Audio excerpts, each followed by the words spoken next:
we're going to go through and pick our teams for the game. So we'll try and answer a few of those questions as we go along.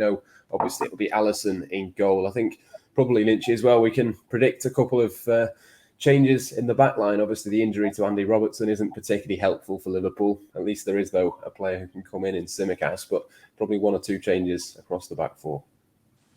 Yeah, so Tsimikas in at left back you'd expect, and also I think Joel Matip will probably keep hold of his place after coming on at half-time in Naples.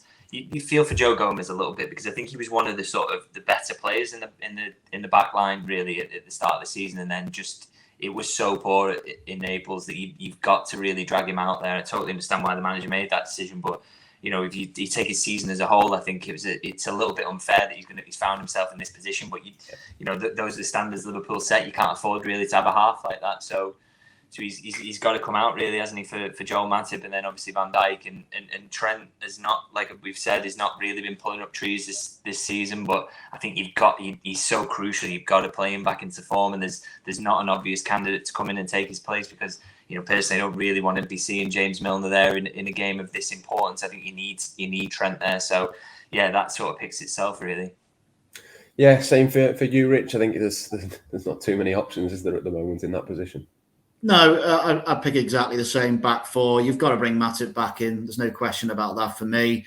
As you say, Gomez, a little unlucky, but he's been waiting for an opportunity, and when it's come, just at the wrong moment, he's had a bit of a stinker. So that's something he'll have to live with, I'm afraid.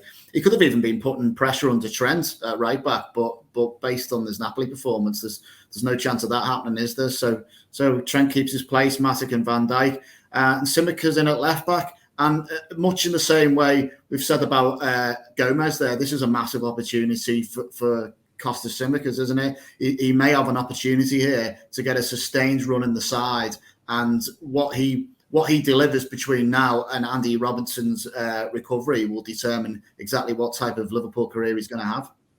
Yeah, it certainly feels like a bit of a chance for one or two players. We'll move on to the midfield. I'll stick with you, Rich, for this one. I think probably two of them are certainties, and maybe there's a third player in there that's maybe a bit of a choice. But talk us through your midfield. Well, I'm going to assume that you should never assume, Matt, but I'm going to assume that your two shoo-ins are Fabinho and Thiago. Yep. So I'm actually going to complete a Portuguese-speaking triangle by throwing in Arthur Milo as well, which may shock you, Matt, as you said, we probably won't see much of him yet, but yes, he may be a little bit short on fitness, but I think he can potentially start this game and create a bit of a solid midfield, some sort of base in which can act as an access for the rest of this team. It just hasn't looked, the midfield just hasn't looked right all season. It's been a bit dysfunctional, and I feel these three, Arthur obviously still pretty much untried, but you've got to give him the opportunity. And you look at the other options, I think you've just got to take Harvey Elliott out of the firing line here a little bit and give him a rest and see how these three can operate together, just to see if it shores things up a bit. But one thing I would say is there can be no shortage of energy in that midfield. Looking at it, it doesn't look like the most energetic midfield, but it has got ball players in there, and I'd like to see that start tomorrow. Yeah, I'm going to stick with Harvey Elliott. I know I do keep saying there's got to be a point where you take him out and give him a bit of a rest, but possibly if Chelsea's not on at the weekend, maybe there's a bit of an opportunity to just go again and a bit like what we said before, Lynch, you see what it's like with him and Thiago together. Is that the way you're going as well? Yeah, I'd agree with that. I think let's just see if Thiago solves some of those issues. Let's, fingers crossed he does in some way. And I think with Arthur, I think if he'd have looked a little bit sharper when he came on against Napoli, would maybe be ready for a start. But I just wonder whether Klopp is quite conservative, isn't he? And I think with a new player in a game that he knows he probably needs to win, he may not trust him just yet. I mean, I may be wrong. I've been wrong many, many times about picking a team in this. So, but yeah, I think he might just go try this Thiago, Elliott and Fabinho midfield and just see how they go. Yeah, I think we'll probably see Artur maybe off the bench is more likely than anything else. Let's move into the forward line, Rich. There's a couple of interesting decisions. I know I definitely want to see Darwin Núñez. I think we've got to kind of give him a bit of a run of games at some point. It feels like one that he could start and have a bit of joy in. But which three are you going to go with? Yeah, you've got to play Núñez down the middle. We simply haven't seen enough of him. We need to see him at Anfield, see what he can do. He made his name in the Champions League. That will have formed a lot of the reason why Liverpool bought him in the first place. So this could be his time to shine. If there was no game against Wolves on Saturday, and it looks like no game against Chelsea this weekend by the looks of things as this is recorded. So there's no point in giving Mo Salah a rest. You might as well keep him in there and see what he can do as far as I'm concerned. And of course, Luis Diaz was Liverpool's best performer for the majority of the game against Napoli.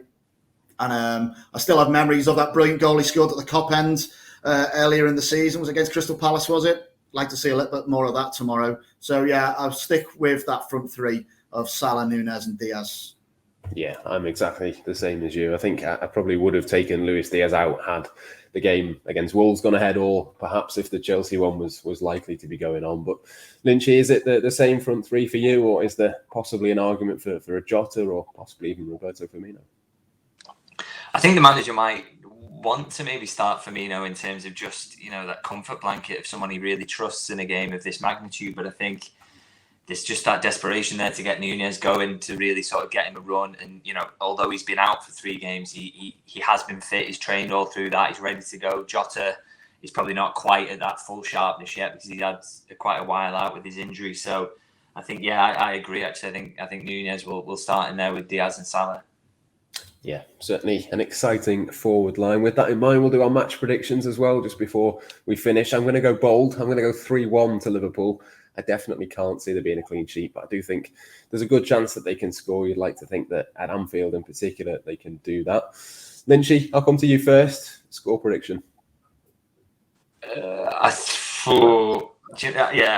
go bold. I think Liverpool will be angry. I think they'll want to really put a show on, and this is at Anfield on a European night. It's going to be loud, so I'm just going to say 4-0. Oh, 4-0. Certainly take that, Rich. Look, Liverpool's last game I predicted 0-0, and they lost 4-1. So we're going from a 4-1 defeat to Lynchy's now got us winning 4-0. So this is like an 7-goal swing. I don't know if I can be that optimistic. Liverpool need clean sheets, but I can't actually see where the next one's coming from. So I do think they're going to concede. I do think the crowd's going to be up for it, a little bit football starved either side of it. And it does have, Ajax, good team to watch. It does have the potential to be a little bit of a classic. I'll stay positive because I must. And I'm going to go Liverpool 3, Ajax 2. Oh, yeah. Big game, that one. I think you're right in the sense that Ajax will definitely go for it. I don't think it's going to be an easy one for Liverpool by any stretch. I think they'll certainly give them a good game, but we shall see which one of us, if any of us, are correct with those scorelines. If you want to watch Jurgen Klopp or Joel Matip's press conferences in full, you can do so across the Blood Red YouTube channel. Loads more before and after the game as well. We'll also have the latest on that Chelsea game that we discussed next weekend. Doesn't look like it's going ahead, but if it is or isn't, you'll know on the Liverpool Echo website. Until next time, though, from all of us here, it's goodbye for now.